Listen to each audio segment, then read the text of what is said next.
ও আল্লাহ পাকের বান্দারা, পর্দার অন্তরালের মা বোনেরা, এই দুনিয়াতে কেউ আমরা চিরদিন থাকবো না। দুনিয়ার থেকে যখন বিদায় হওয়াই লাগবে, কিছু নিয়ে যেন কবরে রওনা করতে পারি।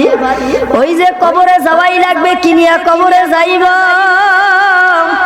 কবর তো ডাক দিয়া কায় আব্দুল করিম রহিমাকাতুন, আমি কবর কিন্তু একা একির ঘর, আমি কবর কিন্তু পোকামাকড়ের ঘর, আমি কবর কিন্তু সব বিশ্বর ঘর। খবরদার খবরদার, সাবধান হই আমার গর্তে আসিও। ও বেনমাজি ভাইরা, সুদ কন্যা ঘুষ কন্যা ভাইরা, ও হারাম খুলের দলেরা, জিনা খুলের দলেরা, হাতে ভাই ধরিয়াও বলি রে বাবা, কবরে কিন্তু সবাই একদিন যাওয়া লাগবে। কি নিয়া মাওলার কবরে রওনা করছো? যদি খোদা না কাজটা বেঈমান নাফরমান সুদখোর ঘুষখোর হারামিখোর হইয়া ওই মৃত্যুর বিছানায় আছাড় খাইয়া পড়ো, আমার কথা না, কোনো মোল্লা মৌলবীর কথা না, সরদারে দো আলম জনাবে মুহাম্মদুর রাসূলুল্লাহ সাল্লাল্লাহু আলাইহি ওয়াসাল্লাম হাদিসের ভিতরে বয়ান করেন। ও আমার উম্মতেরা, শুনিয়া রাখো, বেনবাজি সুদখোর ঘুষখোর হারামিখোরের যখন মৃত্যুর সময় ঘনাইয়া আসবে, মালাকুল মউত আজরাইল এত বড় বিকট সূরা দরিয়া নাফরমানের সামনে দাঁড়াইবে, যেই আজরাইলের মাথা থাকবে আসমানে, পাও থাকবে জমিনে, এক হাত থাকবে মাশরিকে আর এক হাত থাকবে মাগরিবে, তামাম দুনিয়া জুড়ে আজরাইলের শরীর লম্বা লম্বা, আল্লাহু আকবার, বড় বড় একটা দাঁত হইবে, শরীর দিয়া লম্বা লম্বা একটা পশম বাইর হবে, প্রত্যেকটা পশমের গোড়া দিয়ে একটা আগুনের ঝিলকি বাইর হইতে থাকবে, নীল দিঘির মতো বড় বড় দুইটা চক্ষু, এত বড় বিকট সূরাত দরিয়া নাফরমানের সামনে যখন দাঁড়াইবে, দাঁড়াইয়া যখন চক্ষু দুইটা দিয়া ঘুরাইয়া ঘুরাইয়া চাইবে, নাফরমানের রূহটা 360টা মুকামে দৌড়াইবে।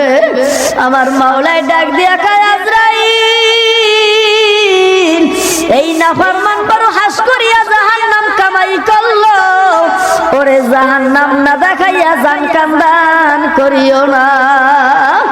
ও আল্লাহর বান্দারা, পর্দার অন্তরালের মা বোনেরা, এই এলাকার যুবক ভাইরা, ছাত্র বন্ধুরা, হাতে ভাই ধরিয়াও বলি রে যুবক,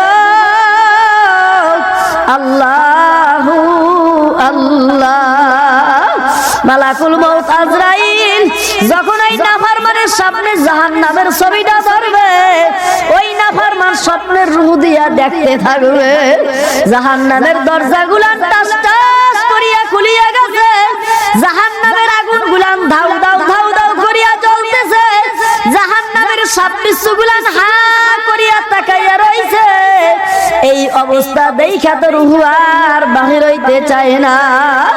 আজরাইল সালাম পিটাইতে পিটাইতে পিটাইতে যখন তার রূহটাকে গুচ্ছা করিয়া খপ করিয়া ধরিয়া ফলাইবে, কলিজার রগগুলান বাবা সব সিরিয়া নিয়ে আসবে। আল্লাহ, আপনি মোদেরে মাফ করিয়া দান। ও আল্লাহর বান্দারা, ওই নাফরমানকে যখন গোসল করাইয়া, কাপনের কাপড় পরাইয়া, জানাজার নামাজ পড়াইয়া যখন কবরের দিকে রওনা করবে, নাফরমান তো চিল্লাইবে আর কান্দবে আর বলবে, ও আমার ভাইরা, আমার বন্ধুরা, আমার ছেলেরা, আমি তোমাদের সাথে কি অন্যায় করলাম? আমার জন্য কি তোমাদের কোনো মায়া লাগে না? তোমরা আমাকে কোথায় নিয়ে রওনা করছো? তোমরা কি দেখো না কবরে আগুন? তোমরা কি দেখো না কবরে সাপ? ওই নাফরমানদের কবরে বাবা একটা না, দুইটা না, 99টা জাহান্নামের সাপ। ওই জাহান্নামের সাপগুলা এত বিষাক্ত হইবে, একবার যদি একটা কামড় দেয় 40 বছর পর্যন্ত তার বিষ থাকবে। একবার যদি জমিনের দিকে একবার হাউসি মারত, সারা দুনিয়ার সমস্ত কিছু জ্বলিয়া পুড়িয়া বাবা ছারখার হইয়া যাইত। কিয়ামত পর্যন্ত এই জমিনে একটা ঘাস উঠতে পারত না। ওই 99টা জাহান্নামের সাথে যখন নাফরমানকে পেঁচ দিবে, ওই পেঁচের কারণে নাফরমানের শরীরের হাড্ডি গুড্ডি বাবারে কটমট ছাড়াবার চেষ্টা করবে, আমার মাওলাই সাপের জবান খুলিয়া দেবে। ওরে নাফরমান খবিস, দুনিয়াতে তুই মাওলার হুকুম মানো নাই, আজকের মাওলার হুকুম হইছে তোরে কামড়াবার জন্য। যত চেষ্টা করো না কেন, কামড় না খাইয়া উপায় নাই।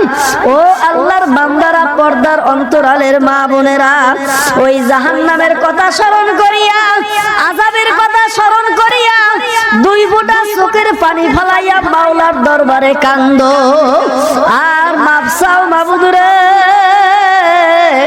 তুমি যেই তোমার কালামের ভিতরে জাহান্নামের বয়ান শুনাইছো, ওই জাহান্নামের আগুন সহ্য করার ক্ষমতা তো আমার না।